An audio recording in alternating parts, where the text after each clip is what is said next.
what's up? This is Jeff from BKJmacTV, and this is episode 14 of the BKJmac Experience podcast. So, thank you for tuning in. Okay, so this topic I'm about to talk about right now is very controversial. It may offend a lot of people, and this may be tough to hear. So for anyone listening to this episode, it's okay if you don't want to listen to it, but it's very critical. It's very enlightening. So please take it with a grain of salt. Okay, so the topic is leaving one's neighborhood to go into another neighborhood with more resources. So I was talking to a few people today, and what I noticed was we had a conversation, and we were talking about the inner city neighborhoods versus the Caucasian neighborhoods. And we noticed that the resources are more in abundance in the Caucasian neighborhood than in the inner city neighborhood. In a Caucasian neighborhood or neighborhoods, they have better schools, better libraries, better roads,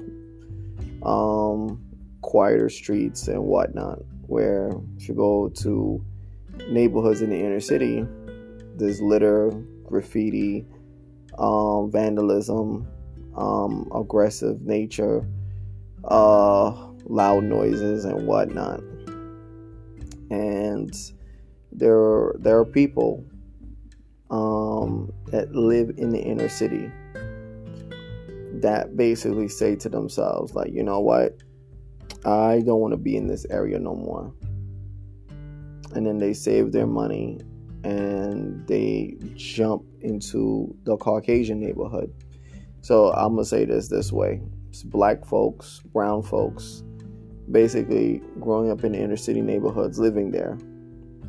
When they save enough money, they end up leaving their neighborhoods and then going into the white neighborhood. And it's tough to hear, it's tough to fathom, but it's an existence that keeps on happening. It's a phenomenon that keeps on happening. You know, there are some black folks and brown folks that make it in the music business, entertainment business, and they came from the inner city. Now, instead of making the inner city better, they some take the money and leave, and they go into, high-end quality neighborhoods like in Beverly Hills or what can I say? How can I say? There's an area in California. Calabasas. That's the one I'm talking about. Calabasas and Beverly Hills. So they go into these neighborhoods, or Brentwood. And these three neighborhoods in California, luxury neighborhoods in California, very luxurious. And they go there and they are living amongst elite, rich white folks who basically, school system, high-end school system, great libraries, great roads, quieter neighborhoods and whatnot. Not to say that there are certain neighborhoods in the inner city that cannot produce that.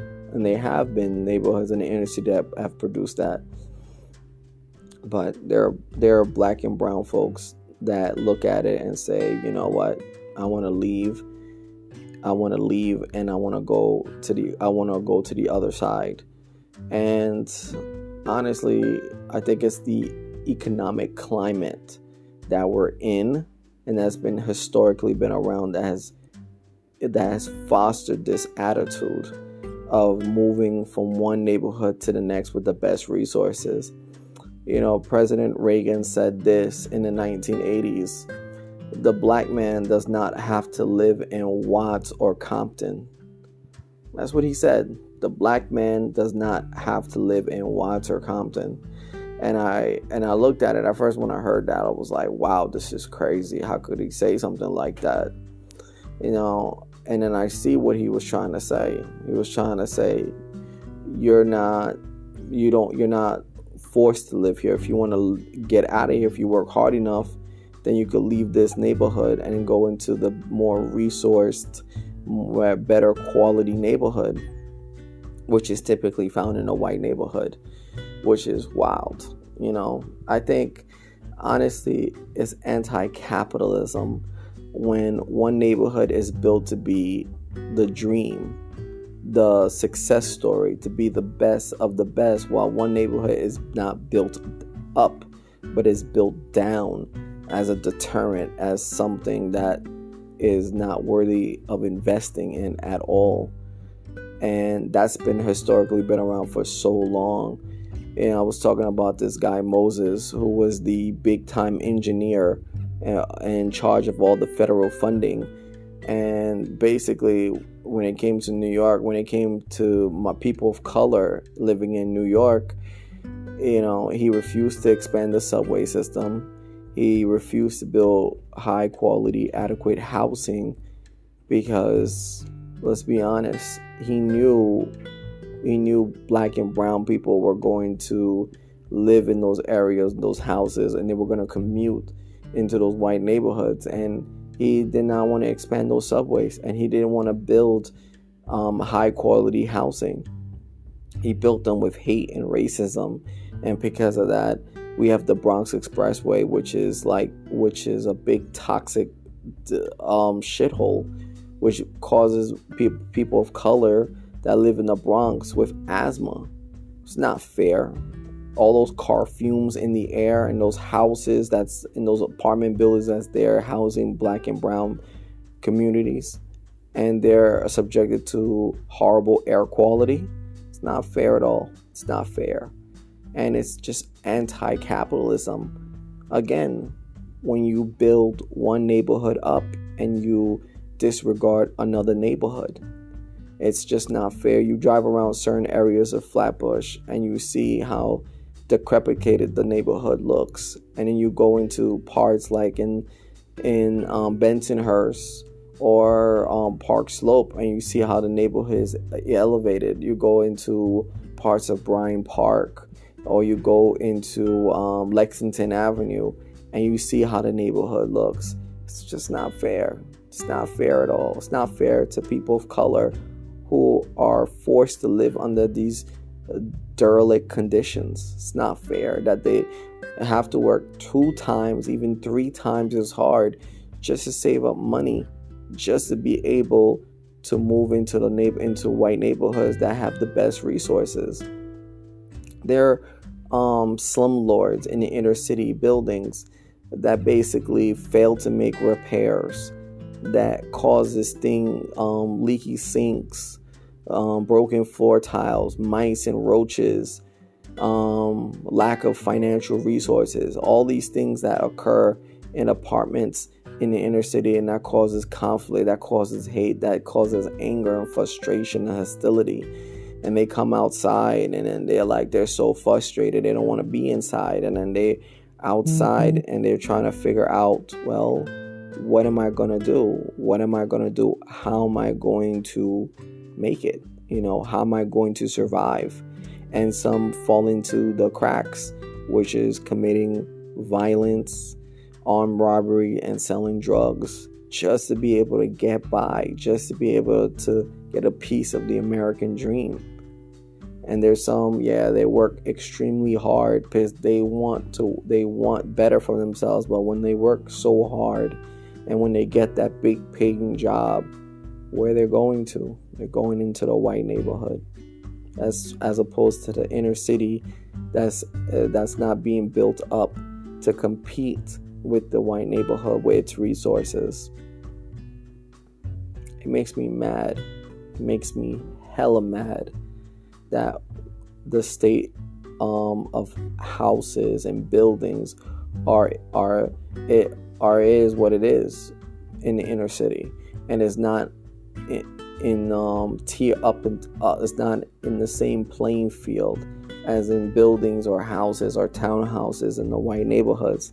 There are folks that want neighborhoods to be quiet. There's a reason people don't want to hear loud music. People don't want to hear your loud music.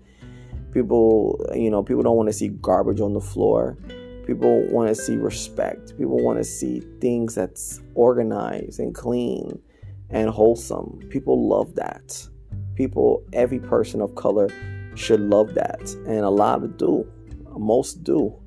There's a few bad actors, and I think it's in every race group, that go against the grain. They want to do something totally different, which is bad, for their people and their communities. So, in all, what I'm trying to say here is basically neighborhoods in the inner city need to be built up. It needs to be leveled up, and needs to be up to par with white neighborhoods that have the best resources. You shouldn't have to hear black folks saving up so much money just to move out and move into a white neighborhood. They should be saying, I'm going to save the money, and we're going to partner up with every person in the neighborhood, and we're going to make our neighborhood so strong, so good, so fantastic that it beats the white neighborhood on so many levels. But it shouldn't be a black versus white thing.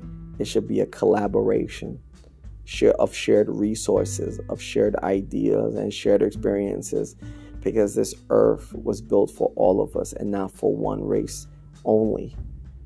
The idea of hostility and anger and rage will continue every single day if all the resources continue to go to one social group as opposed to other social groups. It needs to end. This idea of racism, discrimination, goes against the American dream and the American values. People should feel safe in their neighborhoods. People should feel relaxed in their neighborhoods. People should be able to make good paying money. They should be able to have what they need to get in order to not just make it, but to live comfortably. You don't want to just make enough just to get by. You want to be able to live comfortably. And when you live comfortably, when you have the money and the resources to live comfortably, the things that one person can do is amazing for their neighborhoods and their communities. And that's what the government and that's what private enterprise needs to do. We need higher wages. We need unions. We need stronger unions. We need better ideas that will galvanize the American experience, the African American experience, and all the other experiences of the colored folk living in the United States today and around the world. I believe in America, and I believe that we can achieve great neighborhoods for all people, but it takes working together as one and not distancing and not working hard and abandoning one neighborhood for the other because of better resources and tools.